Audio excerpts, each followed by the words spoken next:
తాండూరు పట్టణంలో ముదిరాజ్ యువజన సంఘం క్యాలెండర్ ఆవిష్కరణ మరియు సన్మాన కార్యక్రమాన్ని తాండూరు మంతటి పాండయ్య ఫంక్షన్ హాల్లో ఘనంగా నిర్వహించారు. తాండూరు నియోజకవర్గ ముదిరాజ్ యువజన సంఘం అధ్యక్షులు ఎస్పీ రవికాంత్ ఆధ్వర్యంలో ఏర్పాటు చేసిన ముదిరాజ్ యువజన సంఘం క్యాలెండర్ ఆవిష్కరణ కార్యక్రమానికి ముఖ్య అతిథులుగా నల్గొండ అడిషనల్ ఎస్పీ మధుసూదన్ హాజరయ్యారు.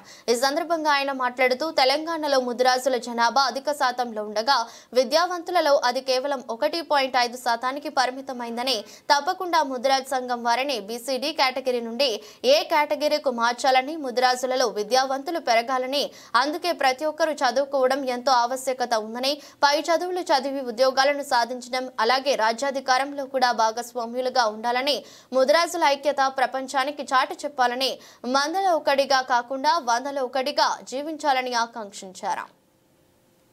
శాల్వా వేస్తానని వారు ముందుకు రావడం జరిగింది. శ్రీశైలం గారు, కృష్ణప్ప గారు. ఇప్పుడు క్యాలెండర్ సన్మాన కార్యక్రమాన్ని ముదిరాజ్ యువజన సంఘం ఆధ్వర్యంలో ఏర్పాటు రైతులందరికీ సన్మానం ఉంటుంది. చిరంజీవి మోక్ష, డాక్టర్ ఆఫ్ మహేందర్ 700 శ్లోకాలు, తర్వాత శ్రీమతి శ్రీ ఉమాదేవి ముదిరాజ్ గారు. మరి వీరు జాతీయ స్థాయిలో జూట్ బ్యాగ్ తయారీలో మరి ప్రశంసా పురస్కారాన్ని పొందడం జరిగింది. తర్వాత చిరంజీవి తలారి ప్రణవి, డాక్టర్ ఆఫ్ సురేష్ అమ్మాయి తర్వాత వీరందరూ కూడా జెండాలు మేడానికి తప్ప ఇదేమం చేసే పని చెప్పి తలవంచుకోవాలనిపిస్తున్నారు. కానీ ఇది రూపం ఆపాలంటే మేము ఏం చేయాలి అనే ఉద్దేశంతో మా వంతుగా అన్ని గ్రామాలలో కమిటీలు వేయడం జరిగింది, మండలాలలో కమిటీలు వేయడం జరిగింది. మరియు ముఖ్యంగా ఇట్లాంటి కమిటీలతోనే పోరాటం కాదు, రాజకీయంగా ఎదగాలంటే మనం ఏం చేయాలని చెప్పి రాజకీయ రుచి చూపించడం కనుక మన ఎలక్షన్ల రుచి కూడా చూపించడం. ముఖ్యంగా ఉదాహరణకు 4 మండలాలు తీసుకుంటే 5 మండలాల్లో 4 మండలాలు కూడా యూత్ ప్రాజెక్ట్ ఒక ముద్రాజ్కు వచ్చిందని చెప్పి ఇదిరా ముద్రాజ్ చెప్పంటే తగ్గుతుందని అని చెప్పి మేము అనుకోవడం. మళ్ళీ ఇట్లాంటి చాలా ఉన్నాయి చెప్పాలంటే. ఈ రకంగా కృషి చేసిన మా ఉత్తమన్న గారి పాత్ర చాలా ఉంది దాంట్లో. ఇది ఒక పార్టీ కాదు, బీజేపీలో మనలో ఉండాలి, కాంగ్రెస్ లో మనలో ఉండాలి, టీఆర్ఎస్ లో మనలో ఉండాలి. ఎందుకంటున్నాం? న్యాయబద్ధమైన కోరిక చట్టబద్ధమైన ఏంటి జనాభా ప్రాతిపదికన్నా ఏమని చెప్తున్నారు. ఇక కమిటీ అధ్యక్షులు కాదు, ఉద్యోగాల పట్ల అన్ని విధాలుగా కూడా మనకు రావాల్సిన మాట తెచ్చుకున్నందుకు మనమందరం కూడా సంఖ్యలో బలం ఎక్కుంది కానీ యూనిటీలో మాత్రం లేదు. కానీ నాకు అనిపిస్తా యూనిటీ లేదని అనుకుంటున్నా. కానీ నేను ఏ కార్యక్రమం చేసినా నా ముదిరాజ్ బిడ్డ అని చెప్పి నన్ను ఆశీర్వదిస్తున్నటువంటి ఏ మండలం పైన ఏ ఊరు పైన నా ముదిరాజ్ బిడ్డ. ఎందుకంటే కార్యక్రమం చేపడుతున్నాం, దాని యొక్క విలువ తెలిసినప్పుడే దాన్ని అర్థమవుతుంది. నేను ఉదాహరణ నేనే ఏ కార్యక్రమం తీసుకున్నా నా ముదిరాజు నా ఓడరా అని చెప్పి నాకు సపోర్ట్ ఇస్తున్నాను, నాకు తెలుసు ఆ విషయం. కాబట్టి ఎక్కువ టైం తీసుకోకుండా నేను ఒక చిన్న విషయం చెప్పాలనుకుంటున్నా. అన్ని మండలాలలో మండల కమిటీలు ఉన్నాయి, మేము అన్ని విలేజ్లలో మహిళా కమిటీలు, అన్ని కమిటీలు వేసినాం. అవని నేల తల్లి ఎన్నిసార్లు పిలిచినా తనివి తీరదెందుకని అని చెప్పి అద్భుతంగా చెప్పాడు కవి. ఇది రాజన్న సినిమాలో ఉంది ఈ పాట. నేను ఎందుకంటున్నా అంటే ఈ నేల తల్లికి ఎన్నిసార్లు గుర్తు చేసుకున్నా, ఎన్నిసార్లు ఈ నేల తల్లిని కొలిచినా కూడా నా రుణం తీరిపోదు. ఎందుకంటే నేను ఈరోజు మీ ముందు నిలబడి ఈ స్థానాన్ని ఇంత మహామహుల పక్కన కూర్చొని మీకు ఏదో సందేశం ఇస్తున్నా అంటే ఆ సందేశం ఇవ్వడానికి నాకు ఈ నేల తల్లి విద్యాబుద్ధులు నేర్పించి ఈ స్థానానికి, ఈ హోదాకి పంపించింది. కాబట్టి ఈ నేల తల్లిని నేను ఎప్పుడూ మర్చిపోను. ప్రత్యేకంగా ఇప్పుడు నిలబడి మాట్లాడుతున్న ఈ వేదిక, ఈ ఏరియాలో నాకు తెలివి రాకముందు నుంచి ఈ ప్రాంతంలో ఈడ్చించి తిరిగాను. ఎందుకంటే నేను 3వ తరగతి నుంచి విజయ విద్యాలయ హై స్కూల్లో 10th వరకు చదువుకున్నాను. ఇదంతా ఈ ఖాళీ ప్రదేశం ఉండేది, పక్కకు గుల్ల చెరువు ఉండేది.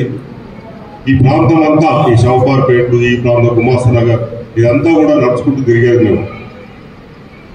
నేను చాలా అదృష్టంగా భావిస్తున్నా. ఇక్కడ నేను చిన్నప్పుడు అప్పుడు ఏమవుతామో తెలియదు.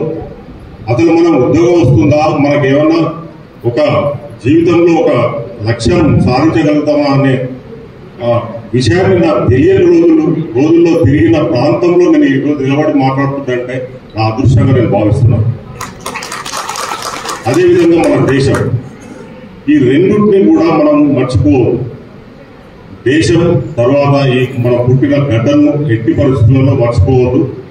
ఇక సభ విషయానికి వస్తే, సభ మీద ఆశీనులైనటువంటి పెద్దలు, సభ ముందు కూర్చున్నటువంటి గుజరాత్ బంధువులందరికీ, అదేవిధంగా ప్రత్యేకంగా ఈ సభను ఎంత అద్భుతంగా ఏర్పాటు చేసి ఇంతమందిని ఇక్కడ సమీకరించి అద్భుతమైన ఒక వేదికను ఏర్పాటు చేసి మా అందరినీ మీతో కలిసే అవకాశం కల్పించిన ఎస్పీ రవిని, తర్వాత యువజన సంఘం సంబంధించిన ముదిరాజ్ యువజన సంఘం సభ్యులందరికీ కూడా నేను పేరు పేరున ధన్యవాదాలు తెలియజేస్తున్నాను.